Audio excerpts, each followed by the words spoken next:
talk about your records. Talk about our records. We wanted our record. We wanted to put out a 3-record set. Pop-up, fold-out, gatefold sleeve, so I can go for it. We want to have Henry Mancini, Forrest, H.R. Puff and stuff set. It would have been awesome To work out. And instead of just like a sleeve, it would have been like velvet, like a Crown Royal bag. You know, would be the inside. It'd be really fluffy, and instead of vinyl, we're going to have diamond tucked leather grooved that you can put on your turntable when you play. That'd be cool. So, how old are you guys? Early 20s, middle 20s. Oh, okay. Because someone was telling me you were like teen or something. We look like it. We used to be. Yeah, I used to be 18. I used to be 18. I was once 18. I'm 18 and I like it. My dad's got me drinking whiskey. Party. So how was touring then? Beautiful, man. Beautiful. Big crowds? Huge! Stadiums. Stage dive groupies. Cocaine. Homegrown marijuana, cigarettes, and wine. Annie Green Springs. Any Green Springs. Yeah. Apple quencher and strawberry. And Band-Aids. Band-Aids. What do you guys think of the Seattle labels? What do we think of Seattle? The labels and the press. The label. We don't live in Seattle. We don't know. We don't know. We don't live in Seattle. We live outside of Seattle. Well, I live in Tacoma, Washington. Home of the smelter hell. Home of White Helter trash. Smelter, muscle cars, and crack cocaine. And the nuge. And the news. I live with deer on this island. He's a deer He farmer. frolics naked in the grass with deer. I do. Feeds them berries. Yeah, there's like a ferry boat that connects me to the world of Seattle. It's a real hassle to get him to practice. Sometimes he has to take his little U-boat across instead. It's the leagues. I live in the capital of Washington State, Olympia. It's real conservative. He's liberal. Bullshit. Liberal conservative. Liberal conservative Mainstream alternative. with sheriffs who raped and mutilated 2 teenagers in a satanic ritual. Yeah, that really happened. Isn't that where the rainforest is? Yeah, all over Washington. Was. That's where the rainforest It's was. going down. Yeah. They're clear cutting it for a better way. Washington State, the clear-cut state. Are we environmentalists? Well, sure. It's hip to be environmentalist. Yeah, now. that's right. We And might as if well. you tell me everything I so know. can we. Tree. By the time I'm gonna say this sentence, 100 acres of rainforest was cut down. See, I know my environment. That's 100 acres. Please too much. recycle. Please recycle. Please recycle. Recycle. No When gas. you wote, I'm squeezing a tennis ball. I'm gonna be as good as when you wote. Someday I'm good enough to muscles in my hand. Someday I'll be just as good. Got my back issues of Guitar Player magazine. Guitar boy. So what was like the first songs you guys ever jammed on? Floyd the Barber, Spank Through. Gypsies, Tramps, and Thieves. Gypsies, Tramps, and Thieves. White Lace and Strange. By Thunder and Roses, not Guns N' Roses. In the 60s, they called Thunder and Roses. Kind of a creep. We had some psychedelic songs, kind of a deranged. We had a song called Ranchola. It was really weird. Raunchy. We had a song called Aero Zeppelin. We had a song called Aero Zeppelin. We did. We were more punk rock at the time. Kind of like scratch acid rip-offs. So how did you guys meet? Come together? Well, Kurt and I originally lived in a small community in Washington, and we just kind of found each other because. There's not too many people in that small community who like punk rock. Yeah. It's like It's too hard. you meet somebody. Oh, this is just another one of those fucking geeks. You know. Hey man. You know. Then we fell in love. Yeah. been great. We're married. Then we fell in love with each other's fathers. Yeah, and that's the most thing. It's like fathers and sons relationships are really heavy. We like swap fathers and stuff. We were part of the Man Love Boy Association. We met through our fathers. Our fathers were kind of notorious in their town. So how did you get into punk rock? Well, I Being went in to this small, isolated town. I read Circus Magazine when I was in 6th grade. I thought punk rock was really cool. Just by following the Sex Pistols tour. Wow, man, that's really neat. I'd like to cut up myself and get drunk all the time. I met a man named Buzz Osborne, who is now the guitar picker for the Melvins, and he turned me on to the world of punk Yeah, the rock. first punk rock I ever heard was Black Flag Damage 2. Kind of a hit in the face to hear something that extreme right away, but I liked it right away, pretty much. I started. It took me about a week too as I listened to punk rock. I don't know about this stuff, and I was listening to Generic Flipper, and I heard it for like the second or third time, and then it's just like a revelation. It's like, this is awesome. This is an awesome record. Flipper's God. This is great. Yeah, they still are. Flipper's God, and ever since then, it's just my life took a change for the better. And it can take a change for you too. So how has your sound evolved from the early scratch acid rip-off Well, just sound I don't know. into what it is? I was into hard rock before I was into punk rock, like Led Zeppelin and Aerosmith and stuff like that, or Motorhead. I was just always looking for something harder and heavier. So then when I got into punk rock, it was pretty obvious that we liked punk rock, and then we started listening to old Aerosmith records again and said, hey, it really isn't that bad, we should really deny it. I sold my record collection for $12 to see DOA. That was a stupid mistake. Now I have to buy all those hard rock records over again. At least you can still get them. Yeah. How about the other bands in Seattle, the earlier bands? How did those influence you, or did you go to the clubs and hang out? Yeah. I wouldn't say Seattle bands influenced us. More just the out of town. We've all been going to clubs in Seattle for a long time. Yeah. Early I 80s. started doing shows a lot because they were easy to get to. Really easy to get to shows. Just pop on the boat.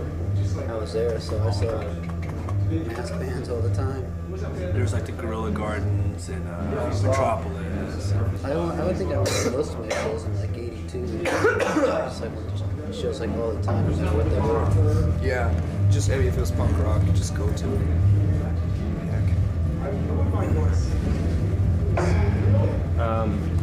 Talk about like when you record with Jack and Dino. What's that like? Well, Jack, It's a constant battle. He beats the shit out of us. Yeah. He's a real fucker. He's a great guy, beautiful person. I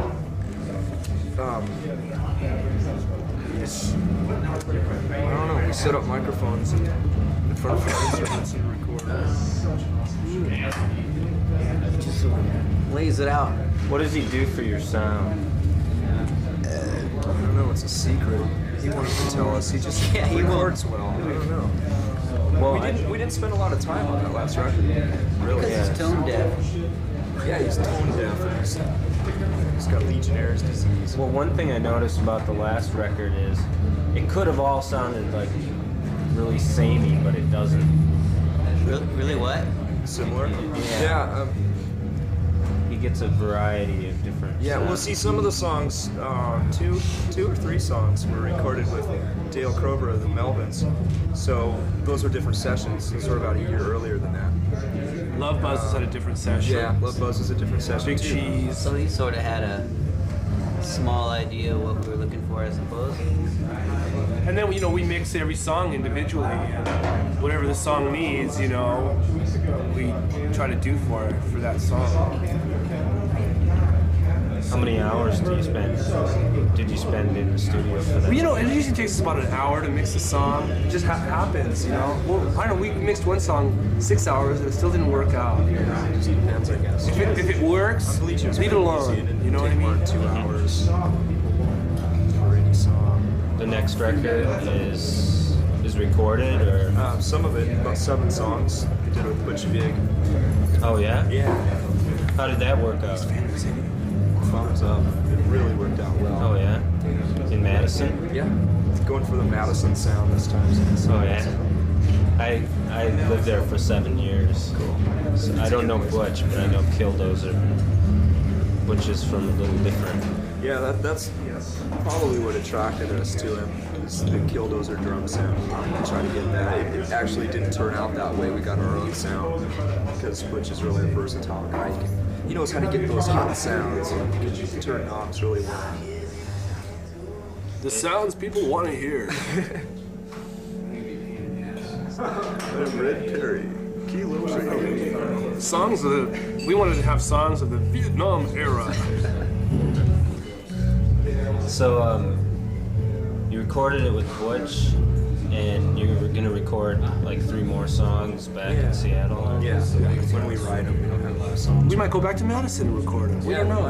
Yeah. See, we don't like It's working out so good, we may as well just go back to Madison, but I mean, there's no reason why we decided to go with him and not with Jack, other than Jack wasn't available at the time we wanted to record. He was doing a Blue Cheer record in Sweden or something. Yeah, I heard he was doing that. Yeah, Is that one of your influences?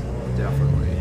I love them. I love those I guys. love Let me it. tell you something. Wait. And not only are they a great band, they're great guys too. Wait, yeah. They're the Wait. hardest working people in show Wait, business. yeah. I know. Let me tell you. Yeah. Wait, yeah.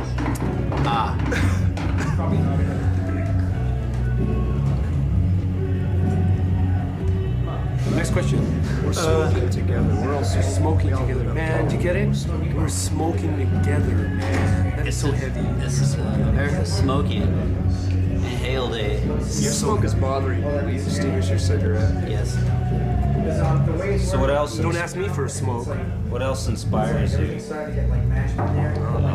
band? Well, a sunset on a beautiful mountain. Environment. There you go. I love relit A moonlit night These are the best tasting. a moonlit night underneath the trees and tall grass. Okay, that's enough. I don't know. Punk rock is still Don't get the offended. greatest thing in the world. We'll never lose our roots, man. We'll never sell out. What direction are you headed? More records with Sub Pop? Yeah, well, we signed a contract for 3 records. We've got 2 more. We could always change our name and go to a major. We could just alter our name, you know, just put another "and" in our name. Nirvana. Nirvana. Like Sha-na-na. Yeah. Isn't there another band named Nirvana? It's like Yeah, 10 I of think them. there's a lot of them. There's a lot of glam bands in LA and the 60s band. Oh, okay. Like 60s band, totally pretentious, dickhead, prog rock, Bee Gees type of melodic. You ever hear that? Worse than the Bee Gees. They're just crap. They're from New so York, I sick. think. I've heard No, of they're from England. Yeah, they're threatening to sue us. We're not scared. We've got the greatest lawyer. But We've got Guns N' Roses lawyer. Do you? Yeah, that's what we've been told anyway. yeah. That's what our high-powered manager Ruben Kincaid said. Ruben Kincaid. I stole that line from Bob Goldthwait. He's a great comedian. You ever seen him? Yeah. He's cool. We interviewed Bobcat Goldthwait. Yeah, we met him and interviewed him in Ann Arbor. Ann Arbor. Yeah. Over the radio. Last time we were there for like a Midwest. It was a laugh riot. Did you really interview? Yeah. Yeah. Over the radio. What'd you interview for? Just the radio show? Or? It was a radio show. Well, we had a show the night before, and he had a Well, he show sort that of interviewed night. us. Well, he Yeah. just, we just asked him a question. We were just awestruck. He's pretty much of a mellow guy, He sits Yeah, there he's- talking, and then we ask him a question, and he just goes to the microphone. He just Started screaming. he just lit up, We didn't have man. much to say. Yeah. So I personally don't think he's funny, but I like him. He's a great guy. That's just my opinion, though. I got an asshole. You're always contradicting. Yes, Chad. Always. You're the next to go. I'm next on the list, by the way. You better start looking. Are you over gonna your ask shoulder, Jason questions motherfucker. now? Oh yeah, I was gonna ask that. What's it like playing as a three-piece? It's You were great originally because we were a three-piece for 2 years before Yeah. it, so it's no big deal. I mean, we wanted another guitar player because I'm such a shitty guitar player that I couldn't really be that great of a front man and play guitar. But now that I've studied tablature and Guitar World magazine, I've gotten a lot better. We also. Arpeggios. I got Kurt a book. Masters. I'm okay, you're okay, and The Arpeggio. Dorian it mode. boosts his self-esteem a lot. He feels a lot better on himself. We're We get a lot of learning scales talks, now, too. walking down the creek and late night lot of therapy. chats by the fireside. I straightened his fucking ass out. But let me tell you one thing: he slips one fucking hair out of line. Yeah, so hard. Head'll spin. So what happened with Jason? He's a bass player for Soundgarden. Yeah, but I mean, That's what happened. he just Up they and left. offered the deal and he just left. Well, actually, they were having tryouts, and he went ahead and did it. I don't know. Maybe he had He wasn't really in the band anymore. It just didn't work out. During the week that we kicked him out, he tried out for Soundgarden. It worked out awesome. So we're very happy for him. And it's We like the guy and stuff still, I We mean, love him. he's a good friend of ours and all that. We just had Couldn't our be different happier for him, ways. really. Because, some of the stuff we're writing now, what we were trying to write at the time that he's in the band was more melodic, Some of the songs that we recorded with Butch are, like what I was saying earlier, kind of like Leonard Cohen, Maggie Presson, acoustic stuff, just a couple of songs, We're just kind of experimenting with more pop stuff. But we're still writing heavy stuff, too. We'll always play More heavy along stuff. the lines of like Benison. Kinda, yeah. Power pop. But, I mean, we're not totally changing over. It's just that Jason didn't like that idea, I don't think. Oh, he wants. He just wanted to play more heavy. He liked the heavier, grungier stuff. And we had a few songs that we hadn't recorded that he really liked, and we didn't want to do them. Mainly, I didn't want to do them because I'm such a dictator. And it just didn't. We didn't mesh. Clash of Titans. Yeah, we duked it out. We kicked his ass before we and then beat the fuck out of him. Kurt pulled out these dragon teeth from his pocket, and these skeletons came up, and they had this big duel, this total clash of the Titans. I bought some Band-Aids. How about some AIDS? I'll have a bowl of AIDS and some I broke up cup some of blisters, hepatitis. so I bought some Band-Aids. Unfortunately, they're just slaw. pure plastic. I wanted to get the stretchy kind, so Herb these might come slaw. off. But, oh well. That's my purchase. I gotta save some battery space here.